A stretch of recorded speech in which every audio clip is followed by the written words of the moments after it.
There's good news and bad news. The good news is there's only 2 sessions between you and a drink, and the bad news is I have nothing to throw into the audience, so you just have to just bear with me.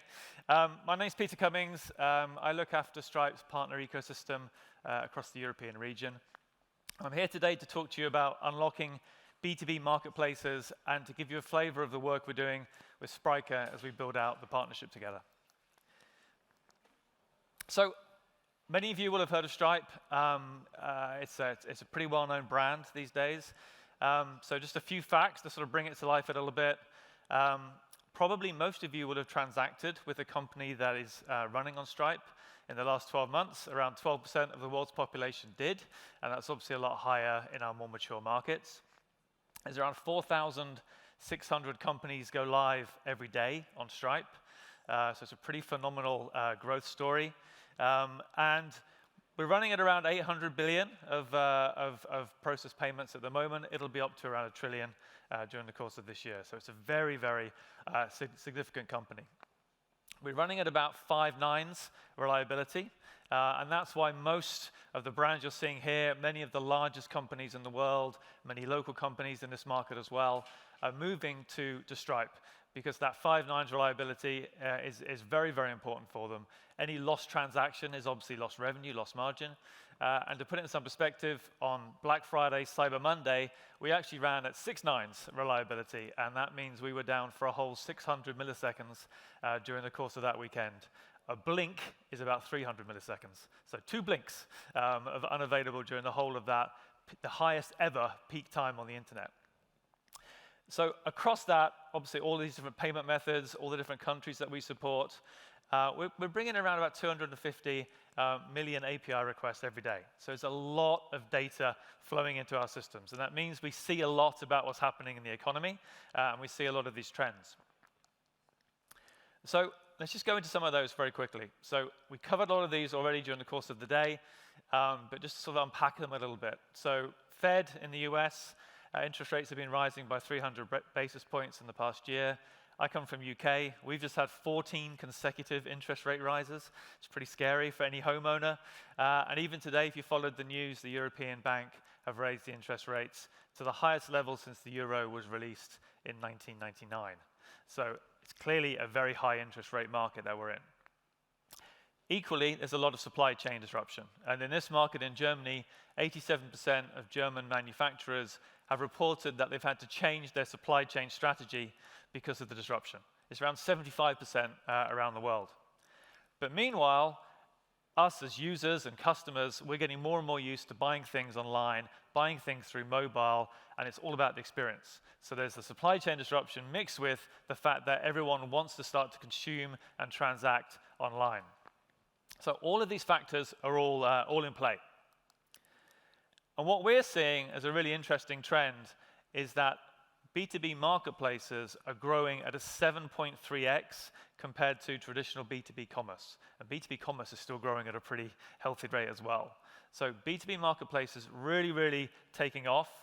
And as well as the ones that have already come, around half of all companies are saying that they're considering to launch a B2B marketplace in the next year.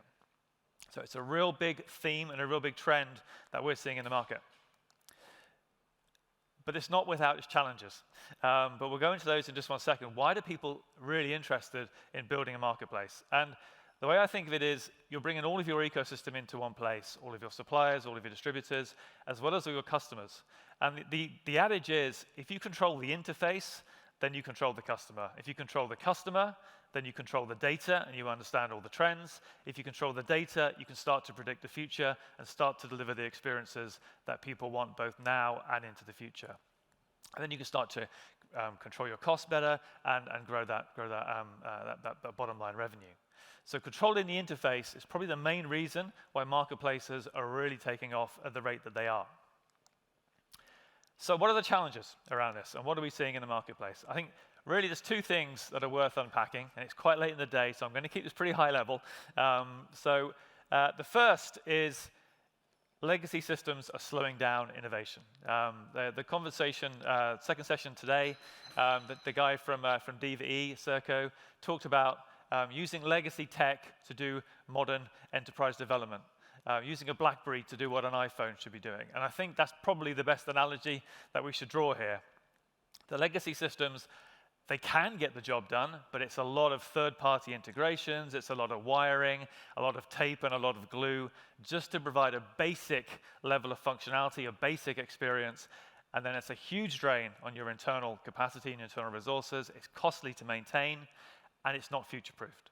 So you think about the work that Spryker are doing, and the operating system, 160 major features, I think was announced this morning in the last 12 months. Every day there's new updates to the API. It's constantly developing the interface, developing the experience. It means you have an out-of-the-box experience. You can focus on what you do best as customers, focus on your business, and that marketplace development can just come straight in out the box. And it also means you can scale much faster as well. The other side of it, I think, is where Stripe comes in, and this is why we're so excited about our partnership with Spryker. And this is around the complexity around onboarding and managing the payment flows. So if you think about it, if you're launching a marketplace, this is effectively now your brand. So anyone on that marketplace is an extension of your brand, and you want to make sure you retain the best partners onto that platform. Also stop fraud coming onto the platform. So there's a lot of responsibility as well as a lot of regulation that sits behind that. So the whole onboarding process and identity process becomes incredibly important. There's also, the more complicated the marketplace is, the more multi-sided the relationship is, the more fund flow there is to figure out as well. Should money be sitting on one platform? How quickly does it need to move across? Do you do instant payouts? Do you have to time things? All of that, global, different currencies, all of this starts to play in. And then there's how do you actually manage the platform itself? How do you report on it? How do you know who's being successful, where you should focus? So all of the reporting and all the management of that experience. So those are the kind of things that are really sort of building in this, on the other side of the sort of marketplace coin. And where Stripe come in here is there's many different areas, but 4 in particular that are just worth focusing on. First one is the onboarding. So being able to do KYC, anti-money laundering, sanctions, and all the screening, onboard the vendors, and manage that whole process around onboarding the sellers. Second one is payments. This is our what we do very, very well, as you can imagine. Being able to accept payments from buyers, being able to accept them in all different currencies at a global level, be able to take from one place in terms of currency and settle in another. Do it both online, on all devices, point of sale, IoT, whatever it is. All of that becomes particularly important. Move into more complex models like billing, subscription, invoicing. Be able to capture things like tax at the moment of transaction, be able to play with the pricing and how much margin you want to make on those transactions, and built-in fraud protection into that platform as well. Next one, payouts. So obviously the fund flows, being able to settle the payouts and move that money around.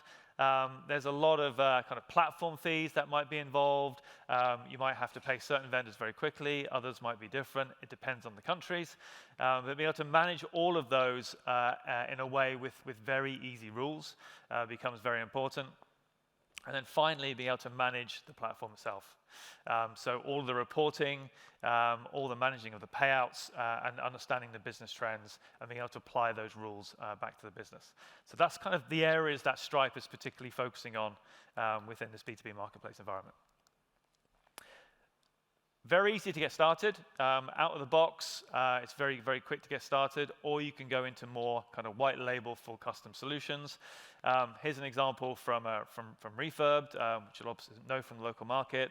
They do sort of used refurbished electronics. Very strong marketplace. They moved across to a full custom solution, and 3 times increase in the merchants that are onboarded, and a 5 times growth in the volume sold. That's a combination of being able to offer more countries, more languages, more payment methods, simplify all the compliance regulations as well. Next one at a different scale, and something we're seeing quite a lot actually, is a lot of companies have an existing payment stack and it's doing a good enough job. But it's the moment when they decide they want to go into a new country or there's a major new local payment method comes out that it just sort of makes them take stock, because it's the effort and the overhead of trying to do that within an existing legacy environment just becomes too hard. Bodum is a particularly good example here of a company that moved across to payment elements, which basically allows, if I'm buying something in Netherlands, it's going to surface the right local payment methods like Ideal. If I'm in Poland, it's going to surface Blick, before it even understands more about my own payment experiences. So being able to offer those additional payment methods and different countries has enabled them to rapidly expand their business very, very quickly. And the third example, just sort of bring this, and this is another really good one for us because this is a very Stripe-type customer. Lyft did their first transaction on Stripe, as many companies are. We've now got around 100 companies that are trading on more than $1 billion a year with us, which is pretty significant. Lyft is a great example. They did their first transaction, and they've grown their business, their entire business, on Stripe. And as they've become more mature, they've just taken on more and more of the stack. They also gave us really strong feedback. And one of those elements was, in a gig economy, it's very important to be able to settle payouts quickly. A lot of drivers are students. They want to get paid straight away. So we developed Express Pay. Within 6 months of launch, 40% of Lyft drivers were taking instant pay, which means as soon as the ride was completed, they got paid. And that became instant payouts, which is now a standard feature on the Stripe database, and on the Stripe platform. And it's a very Stripe way of doing things, which is we tend to take the user feedback, that turns into our roadmap, and then that turns into major functional releases. So 3 examples that kind of bring the ideas to life a little bit. What I wanted to move to before I just close is why we're so excited about the Spryker partnership, and talked about the 2 sides of building a marketplace, removing the complexity and handling all the payments and the regulation. And what we're doing within the partnership is we're actually natively building Stripe directly into the Stripe platform. Sorry, into the Spryker platform. And what this is going to mean is that a customer can effectively, with their existing, much like the last presentation actually, with their existing Spryker relationship, existing service levels and so on, they can just get and receive the Stripe capability directly within there and really get lower cost of ownership, much faster rollout, as well as all the goodness we've just been talking about. So native, within the Spryker suite, and that's coming. It'll be released in Q1 of next year. We're now in active conversations with a number of customers about it, but we think this is going to really change the game, and it's something that both Spryker and Stripe are just incredibly excited about. Now, focus there mainly on payments, but Stripe is a platform which handles all of that sort of money movement. So just a few things to just kind of think about around that future-proofing side of things, which is, for example, if you decide you want to start doing subscriptions or you want to start providing invoices, that will already be built into this platform. If you decide you want to record the tax of any good that's transacted across any market, and obviously different tax rates are different in every market, so being able to record that tax at point of transaction and store it, again, that will be available within the platform. Or Radar, which is our fraud service, which is a constant kind of, it's our big AI project, AI machine learning, all of those billions of touch points, constantly iterating the fraud measure. That has already saved, as you can see, hundreds of millions of dollars in the last year. So all of that Radar development automatically built in. And then what we're also seeing is just, which I'm really surprised at, is just the incredible level of increased conversion as we start to optimize this checkout experience. And one example of that is a product that we launched called Link. Link is effectively one-click checkout. So if you're a Link customer, then anywhere you go that's on a Stripe merchant, you can effectively check out in about 6 seconds. So it's sort of pre-stored data, massively improved conversion rates and authentication rates, lower fraud, and so on. And that is just rolling out at such a fantastic pace. Customers like Uber, ChatGPT, and many others have Link just directly into their payment experience.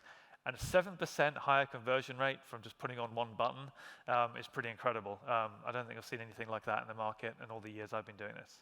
So building this platform is coming in Q1, and then all of the goodness that you're seeing here and all of that innovation will just be built naturally into the Spryker and Stripe solution. So last slide. We're here really supporting this partnership. There's a bunch of us from Stripe here, including our leader for the DACH region. Please come and talk to us, or if you don't get a chance today, reach out on this email. We're also running a webinar with Spryker and KPS coming up in just a few weeks. If you want to dig into this in more details, there's a QR code if anyone wants to quickly scan it. If not, just please ping us and we'll send it through. But thank you very much for your time and staying with me this close to drinks. And I will now hand back. Thank you.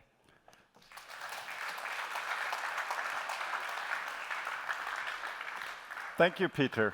And I need to make sure that you also have a little Oscar, right? Wow. Yeah. I'm excited for that. Thank you. So absolutely great what you bring to the table here. And I'm very much impressed about the performance, functions, and the depth you bring with your solution here. Are there any questions from the audience right now? Lars? I have an easy question. So I'm always curious, you said at the beginning you're going towards 1 trillion and have guaranteed 5 or 6 nines. How do you do that? Especially the guarantees for 5 or 6 9 uptime. Yeah, so we're the only company in the industry that actually publishes it. You can go on to stripe.com at any time and see the live uptake. And it's why I think Stripe has been such a success story, is because of that.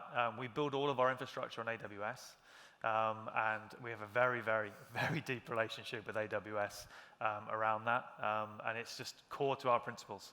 It's a developer-led business. I mean, Stripe started as a developer-led business. I think it always will maintain that way, and we just stand by that credential because it's what every customer wants, is uptime. You know, any failure in uptime is just a direct impact to your bottom line. Thanks. Great question, thank you. There's a question, yeah. What would you say your USP is compared to your competitors within the marketplace? USP within the marketplace compared to the competitors. Yeah, it's a tricky one. I'm very careful. I mean, it's a great market that we're in. There's lots of innovation.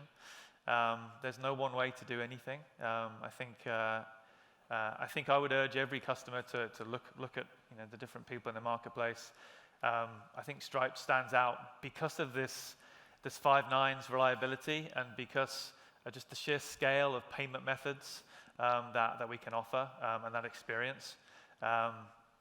We have many companies that might go a different path to start with and then come back to Stripe as they grow and mature. But like I say, 4,600 companies a day. If you talk to most of the other people in the market, they don't have that many customers full stop. So it's, we have that number growing every day on our system. So I think customers speak would be my answer. I'm not going to start to dismiss in any way the competition. They keep us very sharp. We look at what they do all the time, but very much we're looking to innovate and grow Stripe for our customers.